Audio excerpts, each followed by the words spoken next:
Hello and welcome to the MSBA Business Analytics Program Overview webinar. We're so thrilled to have you all join us today, many of you from across the globe, so we're really excited to have all of you here.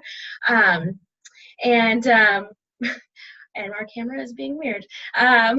So before we begin, I just wanted to cover a couple of housekeeping items. First of all, you're welcome to submit questions throughout the webinar, and we will be addressing those questions as we go along. But please submit your questions through the Q&A functionality instead of the chat feature. And again, we will be covering a lot of the questions throughout with our content, but we will open up the webinar at the end to answer any remaining questions that you might have. And additionally, we ask that you please mute yourselves throughout the webinar so that we can cut down on some of that background noise that can get a little distracting.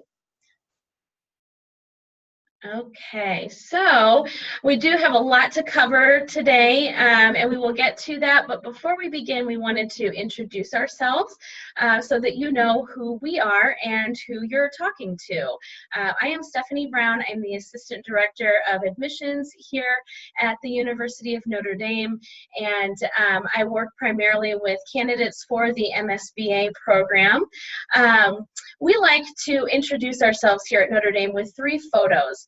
And if you have started your application, which I know many of you have, you will understand the 3 photos. If you haven't started your application yet, we will be covering that later on in the webinar, so you'll understand a little bit more.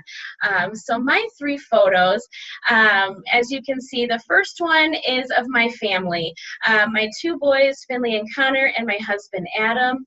I selected that photo because family is so important to me. My favorite role in my life is being a mom and being a wife, and my family is my priority. I kind of cheated with this photo because I also included in the background there, it's the Notre Dame Stadium. I've been a Notre Dame fan my entire life. I grew up right here in South Bend, and so I've always known of Notre Dame. So I'm a huge fan and really excited to share the Notre Dame opportunity with all of you. My second photo on the right, again, I cheated. You'll see that theme throughout my pictures, is a picture of the cakes that I have baked for my family this past year for their birthdays. I love to bake cakes, pastries of any kind. It's a fun hobby for me. It's relaxing, and it's a way for me to be creative too. And it's also a way for me to serve my family. They love eating my pastries and all of my creations, so it's a lot of fun. My third photo, again, I cheated and I included a couple of items in that photo. It's a Starbucks drink cup and some pumpkins. And the reason I chose this photo is because I love Starbucks. It's a treat for me. When I travel for work or with family, we always have to make a Starbucks stop. But also the pumpkins, it's a sort of a symbol of fall. Fall is my favorite season, my favorite time of year. My birthday is in the fall, just in a couple of days actually. It's just a great time of year, especially here in Indiana. Our trees are changing colors, the weather is cooler and crisp, so it's a great time of year. So now that's a little bit about me, and I will go ahead and pass it over to Dr. Scott Nestler to introduce himself. All right, thanks, Stephanie. Like she said, my name is Scott Nestler, and I'm an associate teaching professor here in Mendoza in the IT Analytics and Operations Department. And you see here in my 3 photos, kind of a similar theme with the inclusion of family there in the lower left photo. My wife, Kristen, my daughters, Anna and Sophia. And I tried to get kind of a 2-for-1 there with the church in the background. And then family. So family is very important to me as well. One of the things that I had done prior to teaching here at Notre Dame was I was in the Army for more than 25 years. And you get that from the photo there on the right, seeing a picture of me in uniform, and also the other piece of equipment you see there is a Patriot missile launcher. So about 20 years ago, when I lived in South Korea for 2 years, I commanded a battery of Patriot missiles. I've lived elsewhere in the world, various various places and love to travel as a result of my military adventures. The third photo that you see there is of books, and it isn't necessarily books that I love or covet, although you might think that from looking at that, but it's what they contain. It's the words, it's the knowledge, it's the reading. I've always had a, I guess you would say an unquenchable thirst for knowledge. I was always that little kid who was asking his mother, why, Mom? And she reminds me of this to this day. So anyway, there you get a little bit of who I am and what my interests are, and let's go ahead and move into the agenda for the webinar now. All right, so now that you know more about us, we want to share quickly with you what you can expect throughout the webinar today. First, we're going to cover what is business analytics. Then we'll move into the program structure of the MSBA. We'll talk a little bit about the curriculum, and then we'll move into career opportunities for MSBA graduates, and then we will move on to the admissions process. Okay, so now I'm going to invite Scott to share with you exactly what business analytics is. All right, so my primary professional home is an organization called Informs. You see the logo there on the right-hand side. That stands for the Institute for Operations Research and the Management Sciences. So historically, I have been called an operations research analyst. Starting in about 2010 or so, Informs started looking at this thing called analytics and saying, hey, wait a minute, these are the types of things that our members do, even though we don't call ourselves analytics professionals or say we do analytics. Maybe we ought to look at doing that. So one of the things we did was put together a group of folks who'd worked in industry and academia and government for a period of time and said, let's figure out what is business analytics to us. And you can see here this 12-word definition that we came up with. There are 4 keywords in there in my mind. So first of all, it's a process, not just a collection of tools. It's a process whereby we take data, that would be the second keyword, and we transform it into insights to help people make better decisions. So the 4 keywords I would say are process, data, insight, and decisions. And you'll see this as we go along. I'm going to show you another view of business analytics here from Gartner. And you can see starting on the left here, typically we are starting with data and also a question. We want to know, why did something happen? What was it that happened? What do we expect will happen in the future? And given all of that, what decision should I make or what should I do at this point? So it's this combination of a question or a series of questions, some data, and then some analysis to come to a decision or a recommendation and eventually, an action or some change.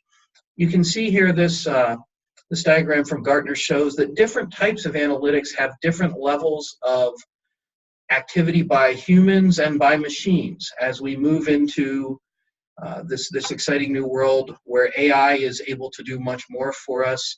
This is one of the things that we're still trying to figure out, and I think we'll see this morph some over time. But this is a fairly common view of what analytics is from industry. Here is another view of the process, and if you look at, it has 7 steps. You start with a business problem or a question and try to figure out what is it that we need an answer to. Then you try to translate it into an analytics problem and determine if it's amenable to that type of approach. Then you say, well, what data do I need or already have that I can use with a particular methodology? You go build a model, you deploy it, and then maintain it throughout a life cycle. So that's the ideal, you start at 1 and go to 7. Well, life and reality isn't quite like that. There's often a lot of feedback loops and rework where you get to a stage, say, number 4, number 5, building a model, and then you realize, oh, we really don't have the data we need to do this. Let's go see if we can get some more. And if we can't, maybe we need to pick a different approach or a different methodology. One thing I'll point out is that these 7 domains or steps come from the Informs CAP, which is the Certified Analytics Professional Program. And I want to point out that there isn't anything completely unique about this. Down at the bottom, you'll see listed some other versions of this that some of you may have heard of. CRISP, DM, the Cross Industry Standard, for data mining, or SEMA from the company SAS. There are a variety of these out there, and they're all fairly similar. They typically have 5, 6, 7 steps. I'm not saying any one is necessarily better than the others, but pick one and use it when you're doing analysis. I'd say that's an important thing to do. Okay, so now that you're more familiar with what business analytics is, let's talk about the structure of the MSBA program here at Notre Dame. So first and foremost, this program is 10 months long. It's essentially a full academic year beginning in August and ending in May, and it includes 31 credits. We'll talk more about the coursework that goes into those credits a little bit later. This program is also designed for recent college graduates or folks who have 2 years or less work experience. The program is also designed for candidates who have a strong business background or a strong quantitative background. So anyone with a business major or a major in the STEM areas, they would be a good match for this program. Or if you're someone who has a strong affinity for numbers and data and who meets the prerequisites that I'll talk about here, you would also be a good match for this program. We do have a couple of prerequisites for admission into the MSBA. You need to have taken a statistics course, and then you need to have completed 2 additional business courses in accounting, finance, management, or marketing. Okay, so now I'll invite Scott to share with you a deeper look at the structure of the MSBA and what you can expect throughout the 10 months of the program. All right, so like Stephanie said, it's a traditional academic year program that starts in the fall, which really means August, and ends in the spring in May. And in the fall, there are 2 modules. You can think of them as quarters, although we don't really call them that here, but they're each 7 weeks long. And then in between the 2 7-week modules, there are actually 2 weeks. There's a 1-week interterm that I'll talk more about on a later slide, and there's a 1-week fall break. And then in the spring, kind of the same, 2 7-week modules separated by 2 weeks, 1 week for an interterm and 1 week for spring break, during which students often, travel or maybe go do a little work with a company or just hang out and relax around here if the weather's nice. Let's dig into it a little more deeply now and look at what the coursework looks like in each of these modules. So you can see here the curriculum in its entirety. In the left column, which is the fall semester, you have mods 1 and 2. You'll notice that this curriculum is weighted with more courses in the fall than there are in the spring. That's intentional for a couple of reasons.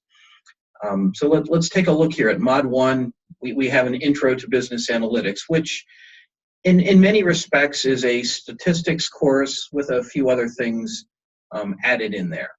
And then we think it's important for students to get comfortable working with and exploring data, both numerically and visually. So the exploration and visualization course includes some significant use of the Tableau software package for that.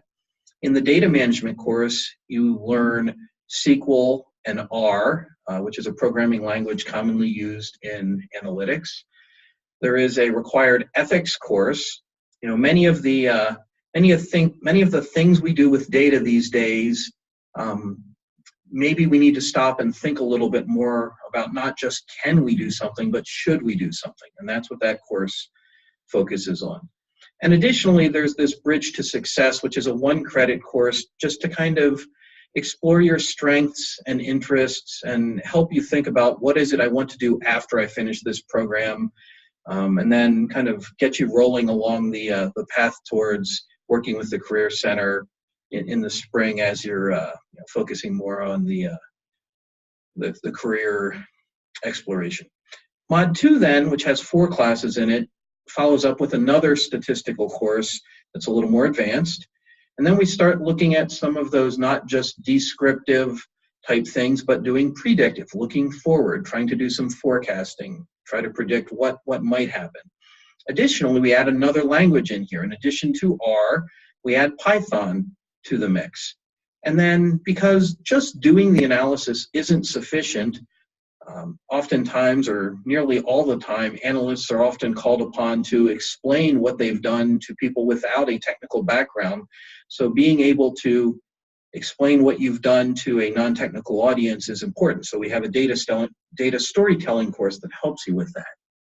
So like I said, the fall is heavier than the spring. Once we get into the spring, we dig deeper into a few things like machine learning, which is more of the same types of things you've done in predictive analytics, but actually understanding more about the algorithms and how they work. We also have a spreadsheet decision modeling course that includes some simulation and some optimization models. And you get to make a choice here and choose one of our electives. I will list those on a later slide. You'll notice there's only 3 courses, but again, these are going deeper into some of these methods and techniques, and also we figure you're doing things like interviewing and so forth. And then in Mod 4, we have unstructured data analytics. We tend to think of data as numbers that appears in spreadsheets, rows and columns of maybe numbers and text, but there's many other types of data. It could be free-form text, it could be video, it could be audio. You will explore all of those in the unstructured data analytics course. And one of the most valuable parts of this program, I believe, is the analytics capstone experience, where you work in a team of 4 or 5 students with a company that has real-world data and a question that they want to know the answer to, and you help them figure out that answer. I've worked in one of our sister programs that we have with those analytics capstone projects, and it's amazing the work that our students are able to produce after a year in the program, and the companies find it incredibly valuable. Also, you get to choose another elective from the list. So there is some flexibility, but notice it all pretty much comes in the spring semester. Okay, so here's more on those interterm experiences that I mentioned, and then the electives that you can choose from.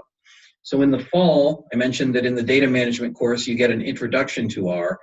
Well, here you get this data wrangling course. A lot of times the data we get is messy. We tend to think, okay, I'll get the data in, I'll do this analysis, and I'll produce an answer. Well, getting the data in can be a challenging task in and of itself, and as we call it, wrangling or manipulating it into a format that you can actually do the analysis is often half the effort. So this is an intensive course over 4 or 5 days with a real-world type data set, not just the toy problems that you maybe have seen in other courses to this point. And then the spring interterm is it's called Integrated Analytics Deep Dive. It pulls together from all of the classes in the curriculum. And then the other thing that it does is it brings in some of the newer techniques and application areas that we see happening out in industry. This is a very quickly moving field, and we want to keep the curriculum up to date and make sure that you're aware of the latest, greatest things out there. This is one way that we do that. And then at the bottom of the slide, you can see here the 6 electives, of which you get to take 2. It could just be based on your personal preference. What are your interests? Maybe at some point it becomes based on, once you have a job offer and know where you're going to work, your future employer might have a say or might suggest to you that you pick 1 or 2 classes. But it's meant to give you the ability to customize your program a little bit towards what you or an employer wants you to do. So I think I'm done with my part now. I'm going to pass it back over to Stephanie here. Okay, so now that you know what you can expect in terms of the MSBA curriculum, let's shift our focus to what you can expect once you've completed the program in terms of career opportunities. So the beauty of the MSBA program is that you have a broad variety of career opportunities once you graduate. We see graduates going into nearly every industry and profession with this degree. I've listed some key industries that we've seen our students go into: consulting, consumer products, energy, financial services, healthcare, manufacturing, real estate, and technology. So essentially any industry that uses or collects data, they are looking for employees and professionals who have the background to know how to use that data and how to apply it. Some of the companies that we're seeing graduates go into from Notre Dame, you can see there on the right, Amazon, Deloitte, ExxonMobil, JP Morgan Chase, Whirlpool, and so on. So there's a lot of great opportunities. The list really goes on. This is just a sampling of employers and industries. One thing that I've heard that I strongly believe is that nearly every company is a data company and needs analytics. It's just that some of them haven't realized it yet. So I view it that our responsibility is to help some of them realize that. And recently, this past year, actually, GMAT, the company that handles the GMAT test, they did a survey and they discovered that over 70% of employers over the next year are going to be listing positions that specifically require business analytics skills for the employees that will ultimately fill those positions. So we're really seeing this industry grow at rapid paces. Okay, so before you can really think about what you'll do after you've earned your MSBA, we really need to start talking about how you apply. You've got to apply first before you can get in and get that great degree. So let's talk a little bit about the admissions process. So first and foremost, I'll let you know our application is live. It's available for you to start completing. I know that many of you who are joining us this evening have already started applications. Some of you have submitted applications as well, so we're really excited to get you decisions very soon. One of the great things about our application is you'll create an account and you can log in and complete parts of the application and then log out, come back to it a little bit later. You don't have to sit down and complete the whole thing in one sitting, in one night. It is a process that you will build as you go along. So just know that you don't have to be 100% ready to complete the application. You just have to be ready to start it. So there are several pieces to your application that we'll require before we can review you for admission. One item is your resume. We expect that resume to be just one page in length. And we're hoping that what you'll do is with that resume is share your involvements in your college campus, any part-time or summer jobs that you've had, internships that you've completed, any specific skills that you have. But we want to know a little bit more about your professional background through that resume. We also require 2 recommendations. One of them we want to be an academic reference. So somebody from your undergraduate institution who can speak to your academic abilities, your classroom behavior, your work ethic.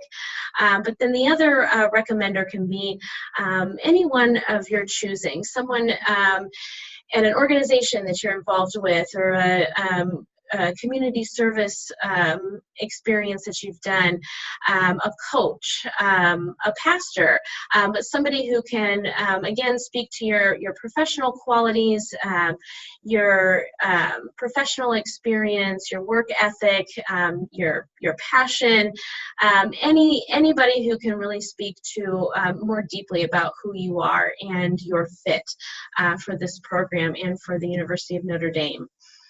We also require official test scores, the GRE or the GMAT. We will accept both. We have no preference, so either one would be fine.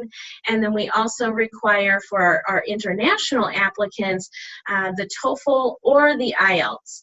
I will say though, for the TOEFL and the IELTS, if you are an international student who has completed 6 consecutive semesters in the US, then we will waive the test, or if you have completed your undergraduate education in a completely English-speaking program, then again, it will be waived. So all of those items that I've mentioned don't really help us get to know you as a student or as a person, as an individual. They really help us get to know you as a student. And so that's why we really like our essay. We have taken a more fun approach, more personal approach to our essay.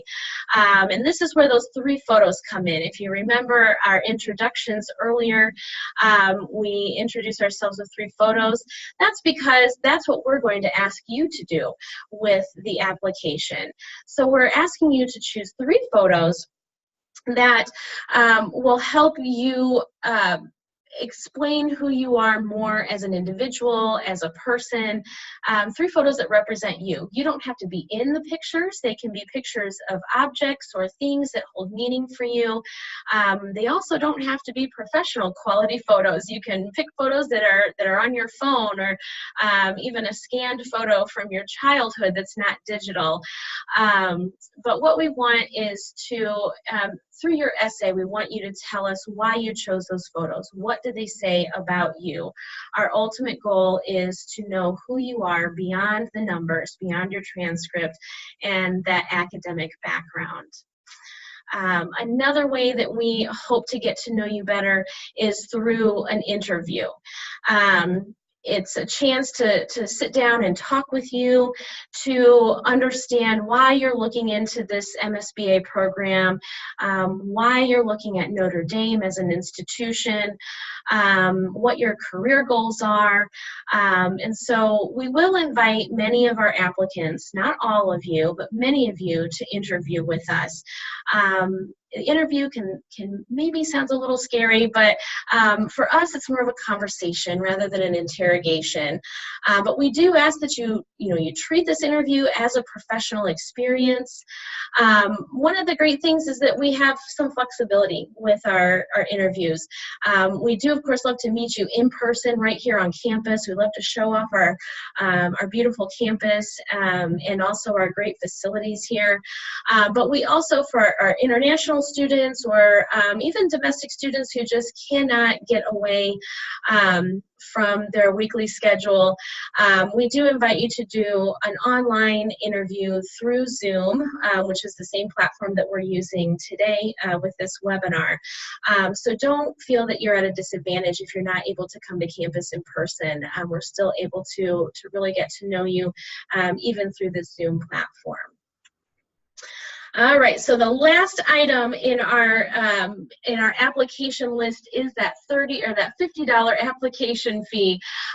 But as we have promised you through our communications about this webinar, we're so thrilled that you've joined us tonight. That we would like to show our appreciation by giving you a waiver of that application fee. And that waiver is the code IrishWeb that you see here at the bottom of the slide. So if you have a pen and paper handy, be sure to scratch down that code, and you can enter that code in the payment section of your application. So we're hoping that you find that as an incentive to finish those applications that you started and submit them so that we can get to know you better and hopefully get you some admission decisions very soon. All right, so now that you know all that goes into the application, let's talk about when you need to complete all of those steps.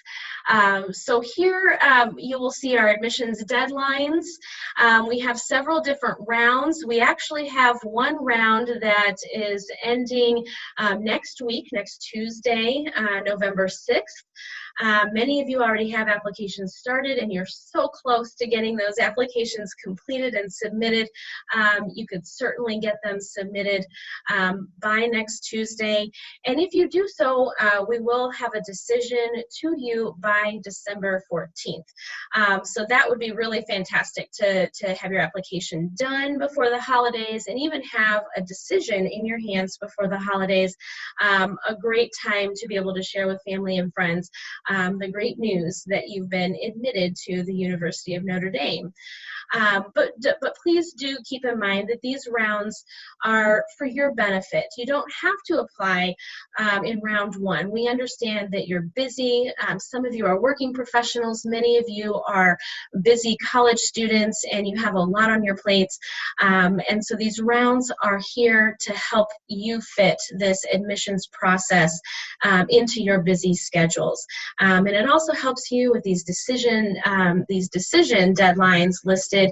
If you would like a decision by a certain time frame, then you'll know exactly when to apply.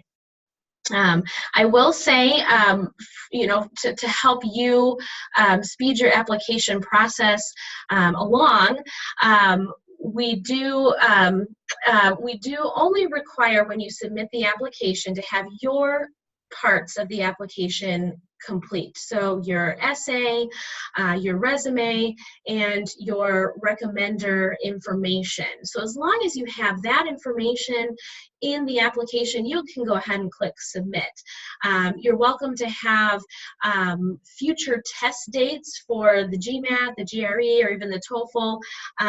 As long as you have future test dates, then you are good to go. So don't hesitate to submit that application and then fill in those missing parts after the fact. Okay, so now that we have talked about the admissions deadlines and the admissions process, you've heard more about the program as a whole, we're going to go ahead and open it up for questions.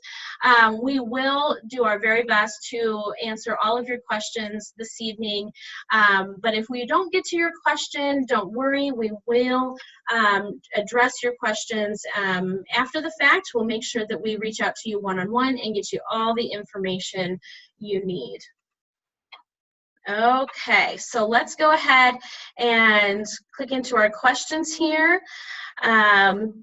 So we have one attendee asking, so what's the ideal class size for next year's program and the international student rate? Scott, do you want to talk about that one a little bit? Well, I can take the first one. So as far as the ideal class size, I think we're targeting somewhere in the 25 to 30, probably no more than 40 for the first year, just because we want to, this is typically the way we've launched other programs here in the past and found them to be successful. I mean, having a large enough critical mass with enough groups of students working together, but not too many the first go round. So probably somewhere 25, 30, 35 would be my estimate as to where I think we would like to end up.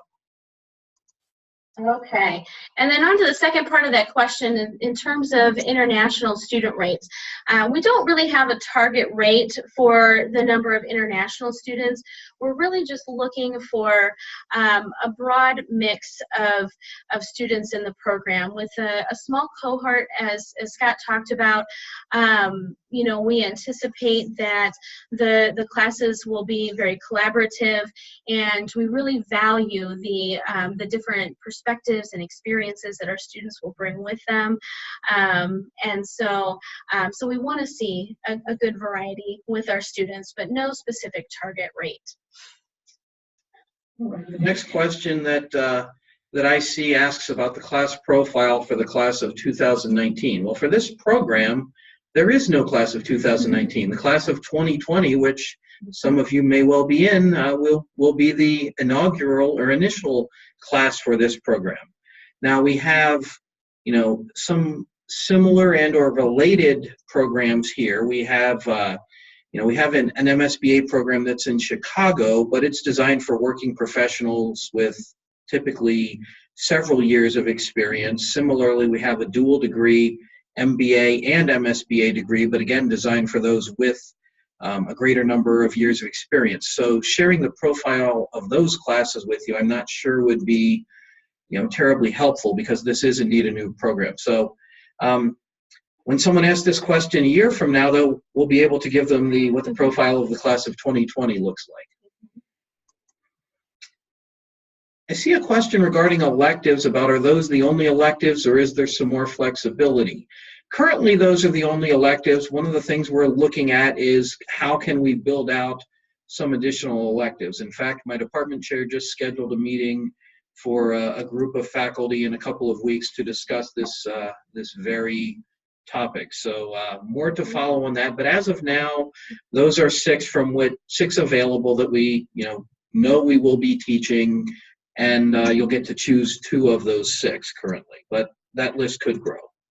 Okay, we also have a question about fellowships, our term for scholarships. So we do offer fellowships for this program, and they range anywhere from $3,000 to $30,000. And it's actually a very easy application process. All you need to do on your application in the additional information section, the first question there is, would you like to be considered for fellowships? And all you need to do is click yes. And then we will make that review part of the admissions review for you. And you will be notified if you are admitted to the program. You will be notified in your letter what your fellowship award is, if any. And in terms of the fellowship review process, we are looking at, of course, your academic abilities, the experience that you have, any quantitative experience or quantitative background that you might have, and any of the information that you have included with your application will go into the review process for fellowships. Okay, so we have another question regarding the application process. Do you need to submit an official TOEFL score when applying, or can you take it after being accepted? You do need to have either a TOEFL score or a future test date. So we want to at least see that you have scheduled to take the TOEFL, but we won't be able to fully review your application and make an admission decision for you until we have seen that TOEFL score. So that's something that you'll want to consider. If you're planning to apply soon, you'll also want to be looking at TOEFL test dates and get that scheduled as well. I see a couple of questions here related to test scores. What's the average GRE score, GMAT score? I just want to remind everyone that those test scores are just one portion of your application. It's not like there's a strict cutoff where no scores below this level will be accepted. Certainly, a higher score is better than a lower score for your application, but it really does. We really do look at the entirety of what we see: your resume, your recommendations, your test scores, your transcripts, your interview, your photos, and your essay. I mean, it's an entire holistic view of you that we look at. If you have specific test score questions, that's probably something we could handle on a more individual or one-on-one basis at some point. Rather than throwing out any numbers to the group here, I think I'd rather just leave it at that. And I will also add to that because this is a brand new program here on our main campus, as Scott has mentioned, we will, and we don't have these average ranges yet, we will be taking a much more holistic approach to the application process and the application review process. So that's a really great opportunity for you to highlight all of those other aspects of yourself that that make you qualified for this program. To look at your any professional experience you might have, your academic background, your quantitative skills, all of those reasons, for being a good fit for this program, we will consider beyond just those scores.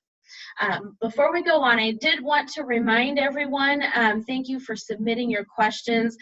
Please use the Q&A functionality on the webinar to submit your questions. We're seeing some questions come through the chat feature, and if you could please resubmit your questions. If you use the chat feature, please resubmit your questions through the Q&A functionality, and we will get to those. Okay, so let's move on to the next one. So there's a question here regarding the differences between the curriculum in this new program here on campus in South Bend and the one that we currently offer and is in its 4th year in Chicago. To be honest, they are very, very similar. Many of the classes are identical. Many of them are taught by the same exact faculty members. So you're going to find them very much the same. In a few cases, we use different instructors for some of the courses, and we're actually working to make them closer to being the same than what they already are. I mentioned a meeting that I have coming up in a couple of weeks with my department chair and some of the other faculty members. That's another topic of discussion. So if what you look at there is something that appeals to you, curriculum-wise, I think you'll find it's very similar. The main difference, though, is they're different groups of students who they're targeted at. The format is different. The one in Chicago is designed for working professionals, and it currently starts in January and goes until December, whereas the program here starts in August, goes until May, and is designed for those who are focused full-time on their education and not working at the same time. And I will add to that with the Chicago program, Scott mentioned it's designed for working professionals.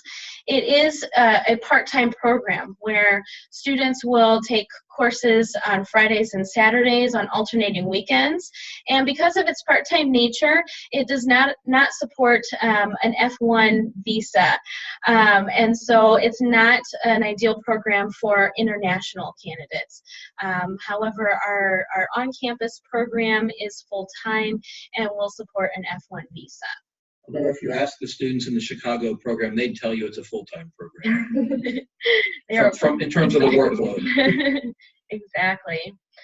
Okay, so we have a question here from Iris. What is the deadline for my recommenders if I submit my application in round 1?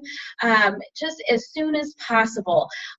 Keep in mind that, as I mentioned, you're welcome to submit the application without having the recommendations with it, but be mindful of the timeline, and that from November 6th to December 14th, when we promise that you'll have a decision, during that time, we need to be able to evaluate your credentials that you've submitted. We need to be able to review your application in its entirety, which we do. We read everything that you send us, cover to cover, basically, and so we need time to do that. I will be reviewing your applications. Our admissions committee will be reviewing your applications. Scott will as well. So your application will pass through many hands, and that does take some time. And so, please talk to your recommenders ahead of time. Let them know what the timeline is, and they will be getting an email notice that they need to complete your recommendation. So make sure that they're looking out for that, and tell them that as soon as possible, we'd like to have those recommendations in so that we can keep your application moving through. Okay. So I see a question here regarding an early decision option. I mean, we went through the 5 rounds, 4 numbered and 1 named specially here, given that we are the Irish. But the person who asked this is a college junior and says they're thinking about next year. I don't believe we have anything that early in the works just yet. We do have, I will say, because of the time frame of this webinar, we did have an early decision round for the application process, but it has already passed, and so I eliminated that that round from our slide so that there wouldn't be any confusion. But yes, we do have an early decision round. The deadline, I don't know the specific date for next year, but it's typically in late September, with decisions promised very early November. So actually our early decision applicants this year will be getting their decisions this Friday, November 2nd. So that does happen very early on. If you are committed to Notre Dame, this is the program for you, you don't plan on applying anywhere else, or this is where you want to be, you know, if you're admitted, early decision is really a great option for you. It helps you square away your plans for, you know, post-grad early on, and then you can enjoy the rest of your senior year of college and celebrate over the holidays. Okay, let's see here. Next question. Do we have a waiver for the GMAT? I'm not sure if you mean a fee waiver or just a waiver where you don't have to take the exam. We require, unfortunately, we do require the GMAT or the GRE, either one. So if you're not comfortable with the GMAT, the GRE is another option for you. My advice is to take some practice tests for the GMAT or the GRE. We actually have a mini GMAT quiz linked to the admissions page of the MSBA website, and you can take that. It's just a handful of questions, and helps you get a sense of the types of questions that are asked, the format of the exam, and so on, and that will help you to better understand if it's a good fit for you. The GMAT is typically more geared towards individuals who have a stronger quantitative background or who are more analytical. Whereas the GRE is really great for students with a variety of different undergrad majors and backgrounds. So it's really your choice. There's a question regarding whether the MSBA program will have its own career service, career fair, or advisor. We will use the main graduate business career center. However, they are actually in the process of hiring a person who will focus on the MSBA and also the dual degree MBA, MSBA students. So there is going to be some customization, one primary point of contact there, but yet leveraging the resources of the center as a whole, which are quite good. I expect there will be some events that are specially geared towards MSBA and or dual degree students, given the types of firms that are going to be looking for this type of graduate. And we have a question here regarding the financial aid package. Will it be released if accepted along with the decision? As I mentioned earlier, you will receive notice of any fellowships that you're awarded within your admissions letter. So that information will all come to you at one time. And those fellowships are merit-based.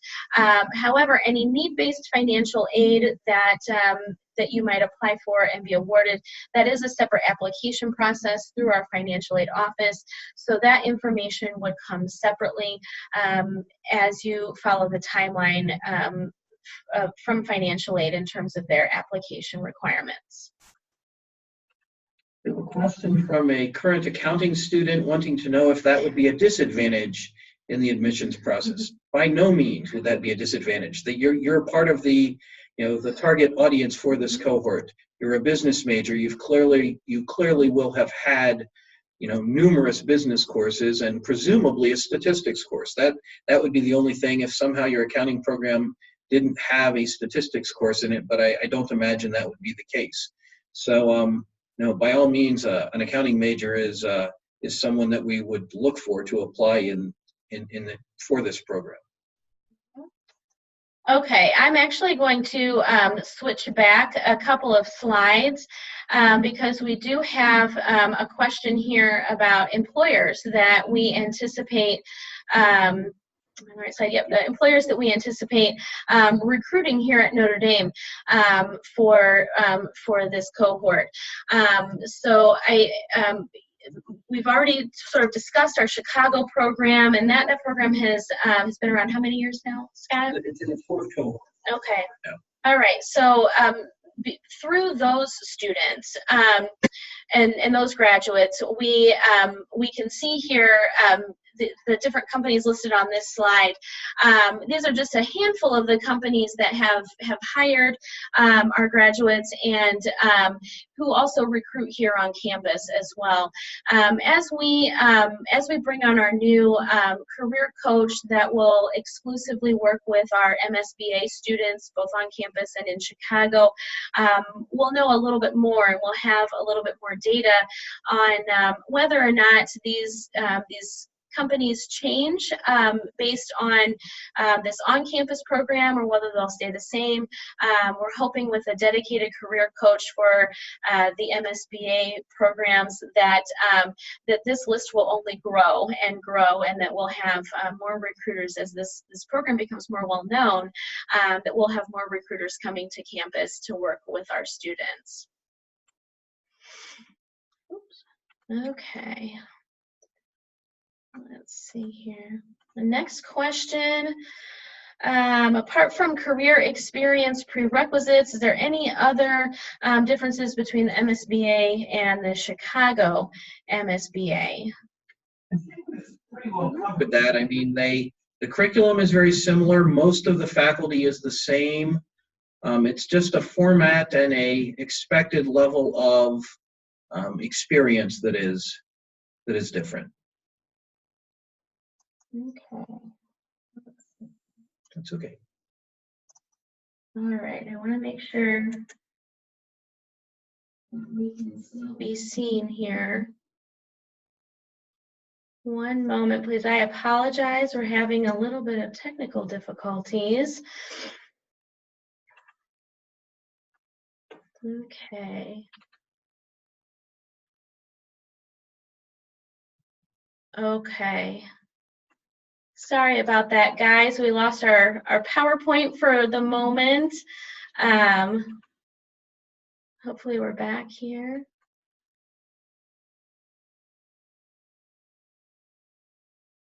Oops. Sorry, guys. Hold on just a second here. We're trying to get you back to our PowerPoint presentation. Okay, there we go. I see a question I can answer here. For the essay, do we want all three stories in one essay or three separate essays in one document? I mean, it is one document, not three separate ones, to be clear on that. And I mean, it's why did you pick these three photos? What do they tell us, or what do you want them to tell us about you and who you are? If it works that you weave all three of them in together, that's okay. I've seen others that are kind of more discrete and separate about each photo. I think either is fine. Mm-hmm. Absolutely.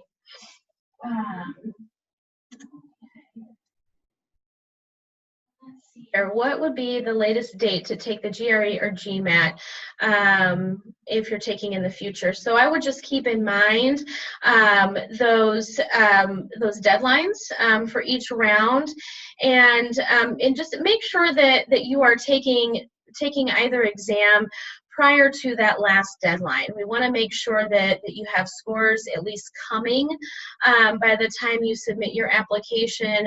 If you end up submitting with that last round, we would hate for you to miss out on the process or ultimately not get those scores in time.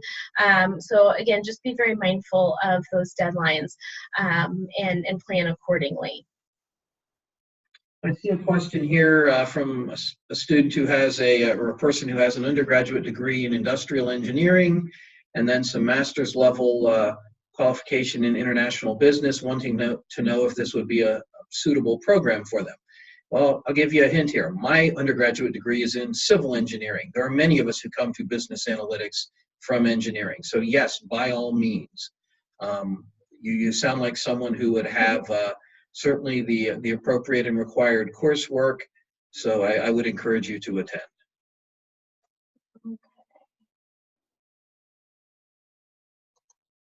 I see another question regarding coursework, regarding quantitative background, and asking if we consider classes taken on an online platform such as Coursera, in consideration. We certainly will look at that, and if you've done some of those types of courses to develop yourself and learn, we certainly see that as a positive thing. However, we do require that the statistics course and the 2 business classes be from accredited universities for which you received college level credit. All right, so we have another question here regarding the essay. Do we want all 3 stories to be in one essay or in 3 separate essays in one document? Preferably, we would like for you to tie all of those photos into one essay. So it should ultimately be one cohesive story that helps us to get to know you better by discussing those 3 photos. So if you're able to, your photos might not seem connected, but they're all about you, so they are connected. So find a way to link them in your essay and just make it one cohesive essay for us. Okay, so if you, we have another question here. If you took the GRE multiple times, do you consider the highest score on a single test date or the highest combined scores? So we will look at the highest individual scores when we review those multiple test dates.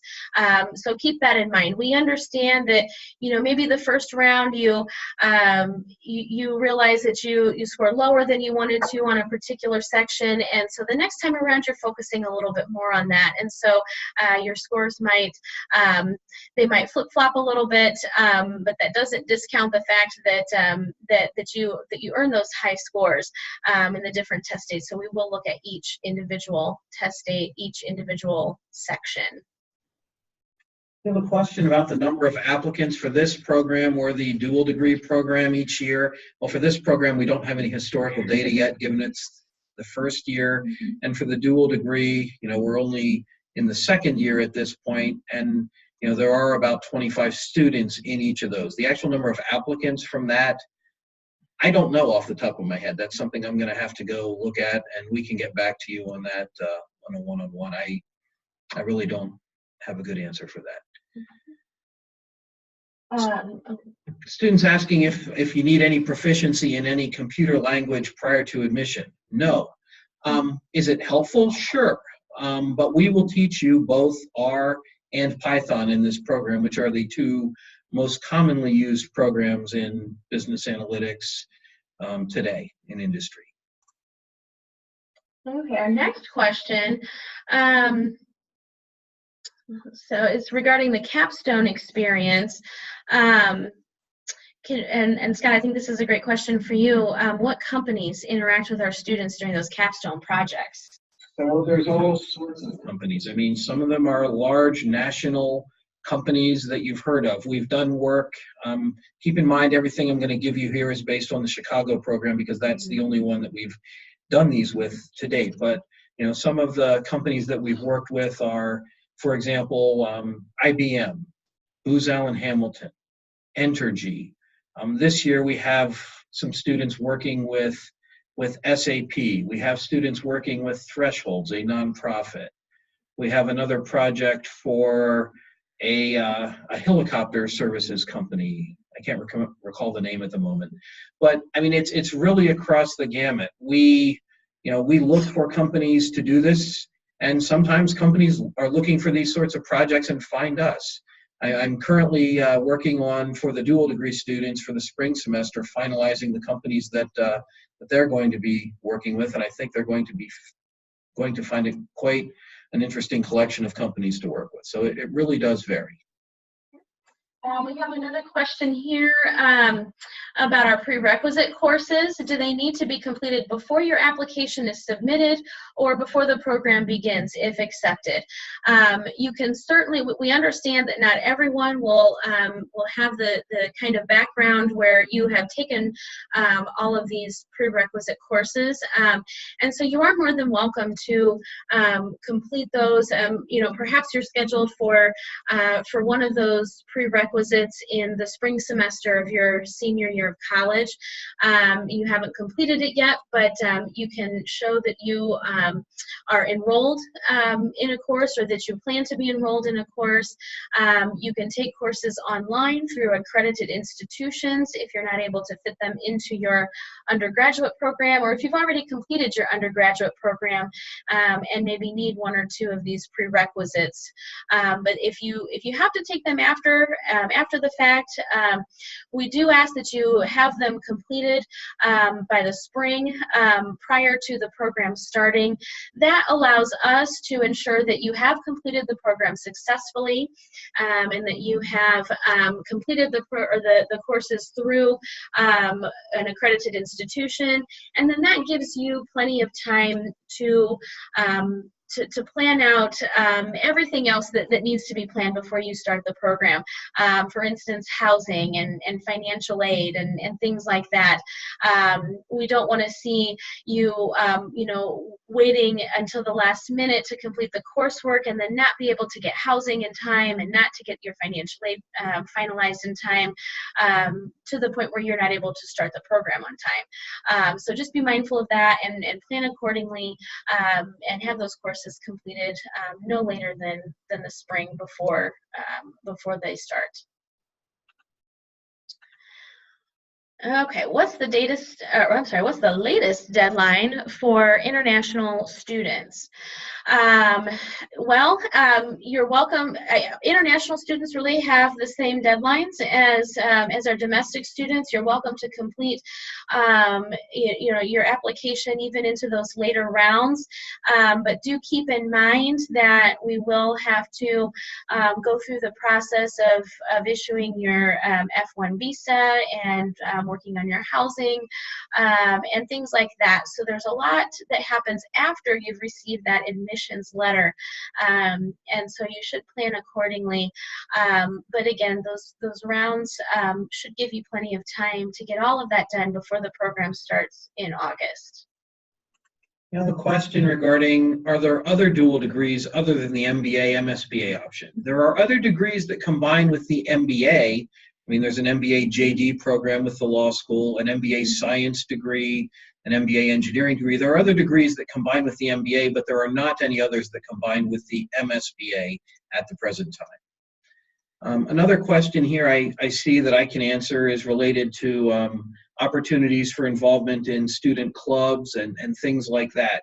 I'm going to quickly read a list here of MBA student clubs.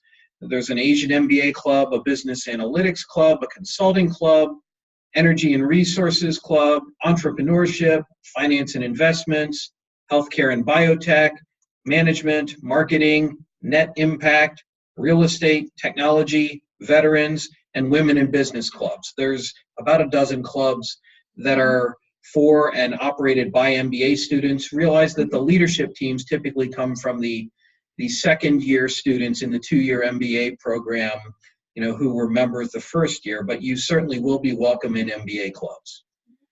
And I will add to that, our Business Analytics Club, they just recently, over Interterm, took a business analytics trek to Chicago and visited several companies in Chicago that spoke to them about opportunities for business analytics graduates in just across industries. So there are great opportunities across the board in terms of student involvement. That specific club will give you some great insight into the business analytics marketplace and the landscape for career possibilities. it's great. You're going to get some involvement. You'll get to know your peers, other peers who might not even be in the MSBA program, but have an interest in business analytics. But you'll also have some great career development too with those organizations.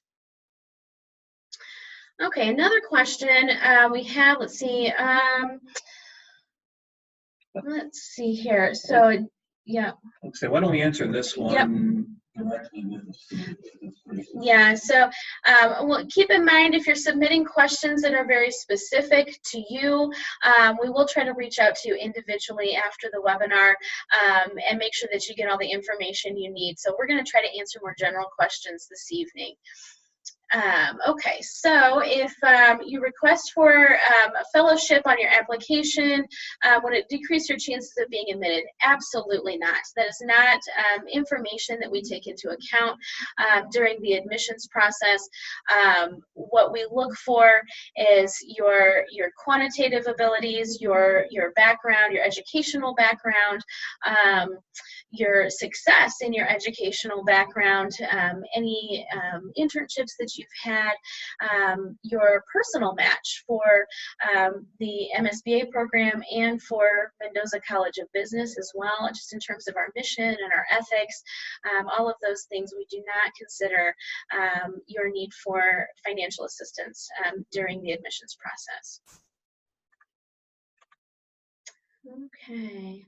There's a question asking whether having a regression analysis statistics course would be helpful. Certainly. Many of the techniques that we teach are based upon or similar to regression. So having a regression analysis course would definitely be helpful. Certainly wouldn't hurt. You want to take a stab at that one, Scott? So there's a question about whether we offer CPT in this program or not. So for those of you that aren't familiar, there's CPT, which is curricular practical training, and OPT, which is optional practical training. And it relates to students with F1 visas and their ability to work in the U.S. One of the things to remember about this program is that it is STEM designated, which does allow for OPT for I believe, a longer period of time. Mm-hmm. Is that correct? Yes. It gives you an additional 24 months of OPT. Right. Whereas CPT is more while you're a student at the same time. That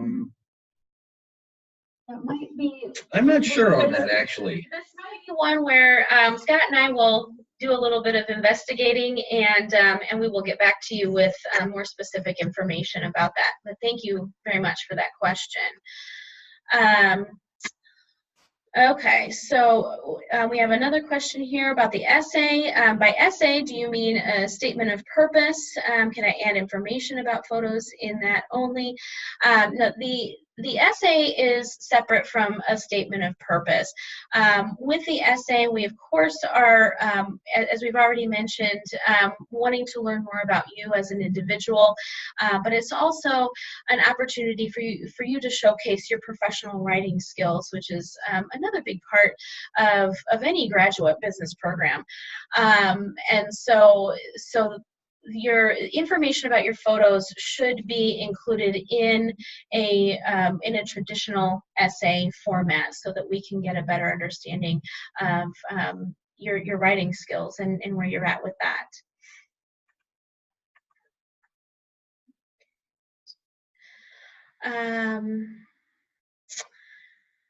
So let's see here for the TOEFL test.